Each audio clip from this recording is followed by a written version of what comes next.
11/12/2023 की प्रातः मूल्य बाप दादा मधुबन। मीठे बच्चे, तुम सबको जीवन मुक्ति का मंत्र देने वाले सदगुरु के बच्चे गुरु हो। तुम ईश्वर के बारे में कभी भी झूठ नहीं बोल सकते। सेकंड में जीवन मुक्ति प्राप्त करने की विधि और उसका गायन क्या है? उत्तर है, प्रश्न है, सेकंड में जीवन मुक्ति प्राप्त करने की विधि और उसका ज्ञान क्या है? उत्तर है, सेकंड में जीवन मुक्ति प्राप्त करने के लिए प्रवृत्ति में रहते कमल फूल समान पवित्र बनो। सिर्फ इस अंतिम जन्म में पवित्रता की प्रतिज्ञा करो तो जीवन मुक्ति मिल जाएगी। इस पर ही राजा जनक का गायन है। जनक का विशाल गाया हुआ है। गृहस्थ व्यवहार में रहते एक सेकंड में प्रतिज्ञा के आधार पर जीवन मुक्ति प्राप्त की। गीत है, ये वक्त जा रहा है। ओम शांति।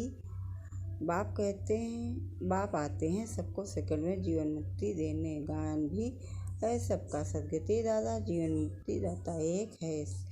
एक सेकंड में जीवन मुक्ति क्यों कहते हैं? जैसे राजा जनक का मिसाल है। उनका नाम जनक था, परंतु भविष्य में वही जनक बनता है। जनक के लिए कहते हैं कि उन्हें एक सेकंड में जीवन मुक्ति मिली, लेकिन जीवन मुक्ति तो सतयुग त्रेता में कहेंगे।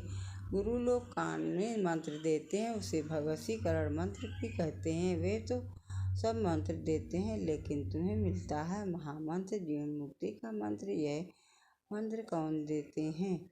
ब्रह्मा कुमारियाँ। उन्हें मंत्र कहाँ से मिला? इस सतगुरु से। सतगुरुत्तम तो एक ही बाप है, फिर तुम बच्चे सर्वोत्तम बनते हो। इसमें सर्वोत्तम गुरु होते हैं। तुम भी सतगुरु के बच्चे गुरु हो। गीता सुनाने वाले को भी गुरु कहा जाता है। नंबरवार तो होते ही हैं। तुम भी सच बोलने वाले गुरु को हो। तुम कभी ईश्वर के बारे में झूठ नहीं बोलते। पहले तो तुम पवित्रता के ऊपर ही समझते हो कि बाप से प्रतिज्ञा करो कि हम कभी भी विकार में नहीं जाएंगे। झूठ आदि ना बोलना, ये तो कॉमन बात है। झूठ तो बहुतों से निकलती रहती है, पर यहाँ पर बात नहीं है।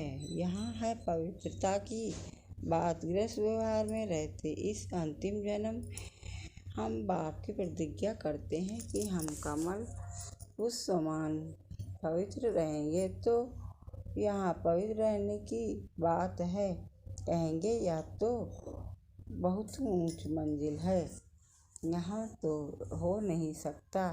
तुम कहेंगे वाह, क्यों नहीं हो सकता? यह क्यों गाया हुआ है? कमल फूल समान दृष्टांत शास्त्रों में लिखा हुआ है। जरूर बाप ने ही ऐसी शिक्षा दी है भी भगवानुवाच या ब्राह्मणोवाच। भगवान सबको नहीं सुनाते हैं, ब्राह्मण बच्चे ही सुनते हैं। यह बात तुम्हें सबको समझानी है।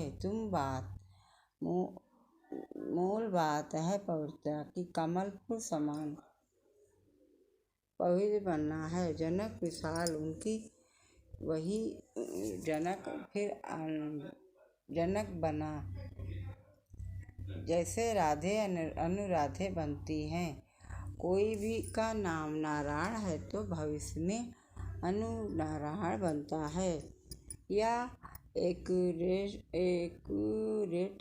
बात है। तो जो भी आते हैं उनको समझाना पड़े। सुना तो है 1 सेकंड में जीवन मुक्ति गृहस्थ व्यवहार में रहते ऊंच पद पाया जा सकता है। हम अनुभव से कहते हैं, पपोड़ा नहीं मारते हैं। भगवानुवाच मुख्य बात है समझानी है। भगवान सबका बाप है, जरूर जीवन मुक्ति दाता फिर भी वही है। यह प्रवृत्ति मार्ग सन्यासियों का है, निवृत्ति मार्ग वह कभी राजयोग सिखला नहीं सकते। वह तो घर बार छोड़ भागने वाले हैं, वो यह ज्ञान दे नहीं सकते। यह है राजयोग। गृहस्थ व्यवहार में रहते कमल फूल समान पवित्र रहना है। सतयुग में भारत पवित्र प्रकृति मार्ग था, वह श्लेष दुनिया थी। राजाई में स्त्री पुरुष दोनों चाहिए तो समझना पड़ता है। हम अनुभवी हैं। गृहस्थ व्यवहार में रहते कमल फूल समान पवित्र रह सकते हैं। हम जानते हैं कि पवित्र वन बाप द्वारा पवित्र दुनिया के मालिक बनते हैं। पवित्र प्रवृत्ति मार्ग था, अब तो अपवित्र मार्ग है। यह दुनिया है भ्रष्टाचारी, वह शिष्टाचारी दुनिया थी। रावण राज भ्रष्टाचारी बनाते हैं, राम राज शिष्टाचारी बनाते हैं। आधा कल्प रावण राज चलता है। भ्रष्टाचारी दुनिया में भक्ति मार्ग है, दान पुण्य आदि करते रहते हैं, क्योंकि भ्रष्टाचार है। समझते हैं मनुष्य जितना भक्ति दान पुण्य करेंगे तो फिर भगवान मिलेगा। भगवान की भक्ति करते हैं कि आकर हमको शिष्ट बनाओ। भारत शिष्टाचारी था, अभी नहीं है। शिष्टाचारी से शिष्टाचारी बनते हैं। भारत की नई रचना की कहानी कोई जानते ही नहीं, चित्रों के द्वारा अच्छी तरह समझाया जा सकता है। ऐसे ऐसे चित्र बनाने पड़ेंगे। हर एक पर प्रदर्शनी के चित्र होने चाहिए। हर एक के पास प्रदर्शनी के चित्र होने चाहिए।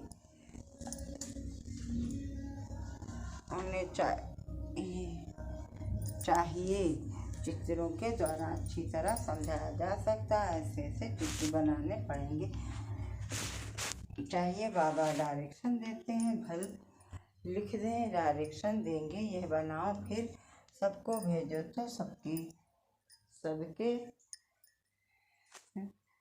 सबके पास प्रदर्शनी हो जाएगी। यह चित्र बहुत अच्छा, बहुत अर्थ सहित है। पहले ये बुद्धि में आना चाहिए कि हम बाप के बच्चे हैं।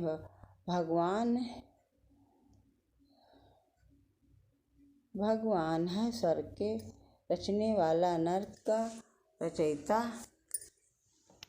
है। रावण गोले के ऊपर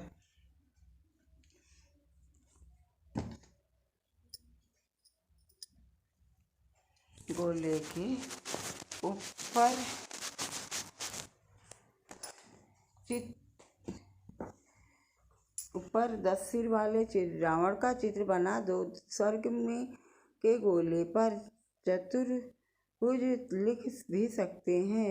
हम यह रावण राज। इस समय रावण सर्वव्यापी है, वहाँ हम राम सर्वव्यापी तो नहीं कह सकते। गाया भी जाता आत्मा परमात्मा अलग रहे बहु काल। फिर सुंदर मेला कर दिया। जब सदगुरु मिला दलाल तो जरूर वह आएगा ना। यह हिसाब कोई भी नहीं जानते नहीं है। पहले अलग हुई हैं देवी देवताओं की आत्माएं। यह नॉलेज है, कोई को भी समझाना है। आत्माओं का बाप तो एक है ना। अब हे आत्मा, अपने परम पिता परमात्मा का ऑक्यूपेशन बताओ। क्या नहीं जानती हो? ऐसा बच्चा तो होता नहीं जो बाप के ऑक्यूपेशन को नहीं जानता हो। बाप बैर समझाते हैं, तुम अपने जन्मों को नहीं जानते हो। मैं समझाता हूँ। पहले पहले जो देवी देवता हैं वह इतने जन्म लेते हैं, तो हिसाब करो दूसरे धर्म वाले कितने जन्म लेते होंगे। सिद्ध कर बताना पड़े, मैक्सिमम इतने हैं। झाड़ वृद्धि को पाता रहता है। पहले पहले देवी देवता थे, उनके ही 84 जन्म कहे जाते हैं। भारत की नॉलेज है ना, प्राचीन भारत की नॉलेज किसने दी? यह भगवान ने ही दी है। नॉलेजफुल गॉडफादर है ना, ब्रह्मा को ही भी नॉलेजफुल नहीं कहेंगे, श्री कृष्ण को भी नहीं कहेंगे। श्री कृष्ण की महिमा ही अलग है, ये समझने की बड़ी ही क्लियर नॉलेज है। भगवान तो सबका एक ही निराकार परमपिता परमात्मा है, वह है रचयिता। श्री कृष्ण तो है रचना, ऊँचते ऊँच। भगवान तो है एक ना, सर्वव्यापी, उनको नहीं कह सकते। भारत में ऊँचते ऊँच प्रेसिडेंट फिर नंबरवार है और हैं। सबका ऑक्यूपेशन बताएंगे।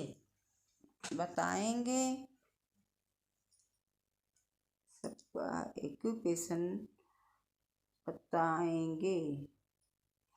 तो ऐसे नहीं, सब एक ही है। हर एक आत्मा को अविनाशी पाठ मिला हुआ है, ये सिद्ध करना है। आपस में राय कर सर्विस के प्लान बनाने हैं, परंतु जिसकी लाइन क्लियर नहीं होगी, कोई विकार होगा व नाम रूप में फंसा होगा, तो ये काम हो नहीं सकेगा। इसमें लाइन बड़ी क्लियर चाहिए, रिजल्ट तो अंत में ही निकलेगी। अभी सभी नंबरवार हैं। मनुष्य कहते हैं ये व्यास भगवान ने शास्त्र बनाए।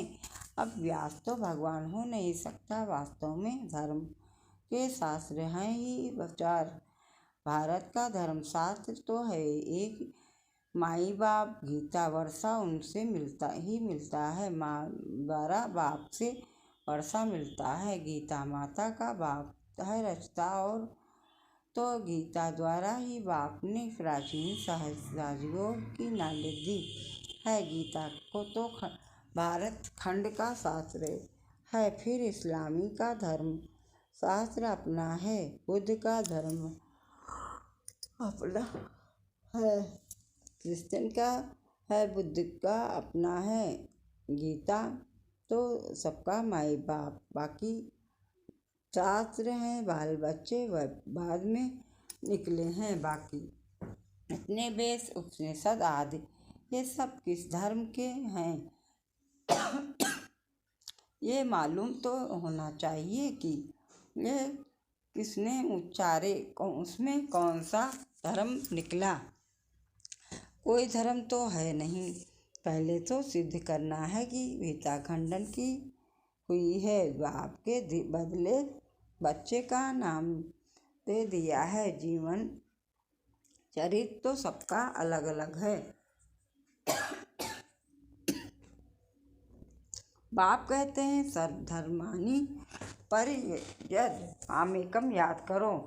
परमात्मा आत्माओं को कहते हैं तुम अशरीरी मेरे बनो, मेरे को याद करो। अशरीरी बाप ही ये कह सकते हैं, सन्यासी तो कह नहीं सकते। यह गीता के अक्षर हैं। सब धर्म वालों को कहते हैं अशरीरी भव। अभी नाटक पूरा हुआ, सबको मंत्र मिलता है कि देह सहित देह के सब संबंध त्याग मामेकम याद करो तो तुम मेरे पास आ जाएंगे। मुक्ति के बाद जीवन मुक्ति है जरूर, पद जीवन मुक्ति है जरूर। पद का जीवन मुक्ति का है वाया मुक्ति। जो भी आते हैं सतो रजो तमो में पास करते समझाइनी कितनी अच्छी है, परंतु बच्चे एक कान से सुन दूसरे कान से निकाल देते हैं। वैसे है बहुत सहज। तुम जगह जगह पर प्रदर्शनी करो, अखबारों में पढ़ जाए, खर्चा कर सकते हो। भल सब सुने अखबार में तो ज़रूर डालना है। बच्चों को बड़ा नशा रहना चाहिए। बाकी टाइम बहुत थोड़ा बचा है।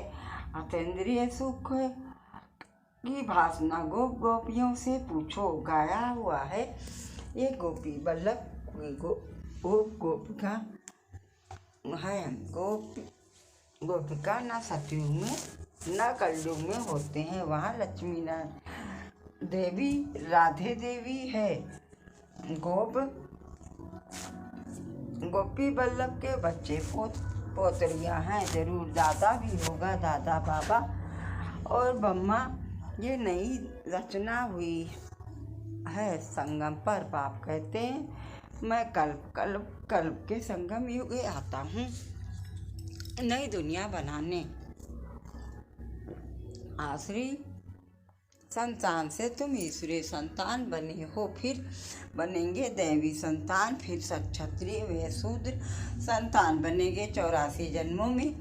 फिर साथ साथ वृद्धि भी होती रहती है। झाड़ भी पूरा कंप्लीट चाहिए। प्रलय भी नहीं होती है। भारत तो अविनाशी खंड है। भारत की बहुत महिमा करनी है। भारत सब खंडों में श्रेष्ठ है। विनाश कभी नहीं होता।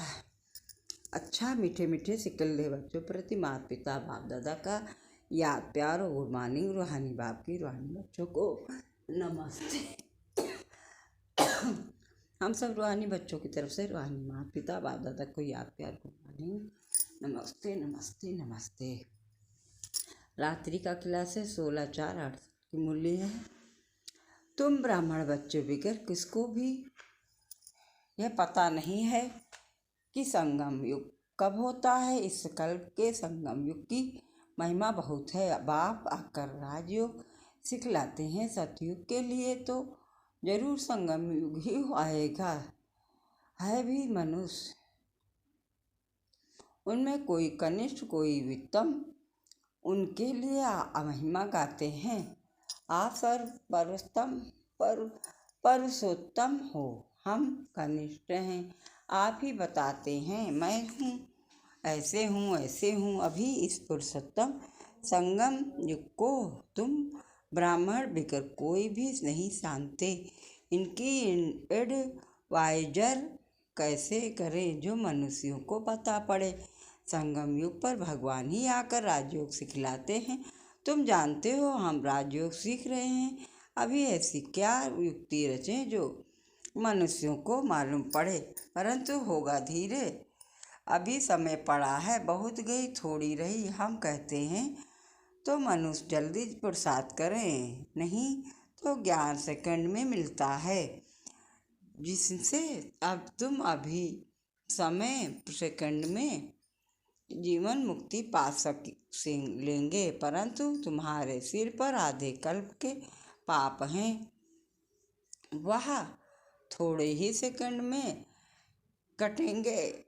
इसमें तो टाइम लगता है। मनुष्य समझते हैं अभी तो समय पड़ा है, अभी हम ब्रह्मा कुमारियों पास क्यों जाएं। लिटरेचर से उल्टा भी उठा लेते हैं। तकदीर में नहीं तो उल्टा उठा लेते हैं। तुम समझेंगे यह तो सरसतम बनने का युग है। हीरे जैसा गान है ना, फिर कम हो जाता है। गोल्डन एज, सिल्वर या संगम युग है। डायमंड एज, सतयुग है। गोल्डन एज यह तुम जानते हो। स्वर्ग से भी ये अच्छा है। संगम है हीरे जैसा जन्म। अमर युग में गायन है ना, फिर कम होता जाता है तो ये भी लिख सकते हो। पुरुषोत्तम संगम युग है। डायमंड सतयुग और गोल्डन त्रेता है सिल्वर। सतयुग संगम पर ही हम मनुष्य देवता बनते हैं। 8 रत्न बनाते हैं ना, तो डायमंड के बीच में रखा जाता है। संगम का होता है। संगम युग है हीरे जैसा। हीरे का मान संगम युग पर है। योग आदि सिखलाते हैं, जिसको स्पिरिचुअल योग कहते हैं। परंतु स्पिरिचुअल तो फादर ही नहीं है, रूहानी फादर और रूहानी नॉलेज संगम पर ही मिलती है। मनुष्य जिनमें देहांकार है वह इतना जल्दी कैसे मानेंगे। गरीबात को समझाया जाता है तो ये भी लिखना है संगम यूजी डायमंड। उनकी आयु इतनी, सतयुग गोल्डन एज, तो उनकी आयु इतनी शास्त्रों में भी शास्त्र निकालते हैं। तो तुम बच्चों को भी याद रहे कि कितनी खुशी रहे। स्टूडेंट तो को खुशी होती है ना। Student life is the best life. यह तो सोर्स ऑफ इनकम है। यह है मनुष्य देवता बनने की पाठशाला। देवताएं तो विश्व के मालिक थे, यह भी तुमको मालूम है। तो अथाह खुशी होनी चाहिए। इसलिए गायन है अतेंद्रिय सुख गोपी वल्लभ के गोप गोप गाँव से पूछो। टीचर अंत तक पढ़ाते हैं तो उनको अंत तक याद करना चाहिए। भगवान पढ़ाते हैं और फिर भगवान साथ भी ले जाएंगे। वो काटते भी हैं। लिव लेटर गाइड दुख से छुड़ाओ। सतयुग में दुख होता ही नहीं, कहते हैं। मनो विश्व में शांति हो। बोलो आगे कब थी, वह कौन सा युग था जिसको पता नहीं है। राम राज सतयुग, रावण राज कलयुग, यह तो जानते हो ना। बच्चों को अनुभव सुनाना बहुत चाहिए। बस क्यों सुनाओ दिल की बात। बेहद का बाप बेहद की बहसाही देने वाला मिला। और क्या अनुभव सुनाओ। और कोई की बात ही नहीं। इस जैसी खुशी और कोई होती नहीं। कोई भी किसी से रूठकर वास्तव में घर में नहीं बैठाना चाहिए। यह जैसे अपनी तकदीर से रूठना है। पढ़ाई से रूठा तो क्या सीखेंगे। पाठ को पढ़ाना है ब्रह्मा द्वारा, तो एक दो को से कभी रूठना नहीं चाहिए। यह है माया। यज्ञ में आसुरों के विघ्न तो पड़ते हैं ना। अच्छा मीठे मीठे सिकिल्ले बच्चों प्रति माता पिता या बाप दादा का गुड नाइट। रूहानी बाप को, रूहानी बच्चों को नमस्ते। हम बच्चों की तरफ से माता पिता बाप दादा को याद प्यार गुड नाइट, नमस्ते नमस्ते नमस्ते। अच्छा धारणा के लिए मुख्तार बाप जो सुनाते हैं वह एक कान से सुन दूसरे से निकालना नहीं है। ज्ञान के नशे में रह अतीन्द्रिय सुख का अनुभव करना है। दूसरी पांडे सभी को सेकंड में जीवन मुक्ति का अधिकार देने के लिए यही महामंत्र सुनना है कि देह सहित देह के सब संबंधों को त्याग। बाप को याद करो। वरदान है क्लियर बुद्धि द्वारा हर बात को परख कर यथार्थ निर्णय करने वाले सफलता मूर्त भव। क्लियर बुद्धि द्वारा हर बात को परख कर यथार्थ निर्णय करने वाले सफलता मूर्त भव। जितनी बुद्धि क्लियर है उतनी पकड़ रखने की शक्ति प्राप्त होती है। ज़्यादा बातें सोचने के बजाय एक बाप की याद में रहो, बाप से क्लियर रहो तो हर बात को सहज ही परख कर यथार्थ निर्णय कर सकेंगे। जिस समय जैसी परिस्थिति, जैसा संपर्क संबंध वाले का मूड, उसी समय पर उस प्रमाण चलना, उसको परख कर निर्णय लेना, यह भी बहुत बड़ी शक्ति है जो सफलता मूर्त बना देती है। स्लोगन है ज्ञानसूर बाप के साथ लकी सितारे वह हैं जो जग से अंधकार को मिटाने वाले हैं, अंधकार में आने वाले नहीं। ज्ञानसूर बाप के साथ लकी सितारे वे हैं जो जग के अंधकार को मिटाने वाले हैं, अंधकार में आने वाले नहीं। अच्छा ओम शांति ओम शांति ओम शांति।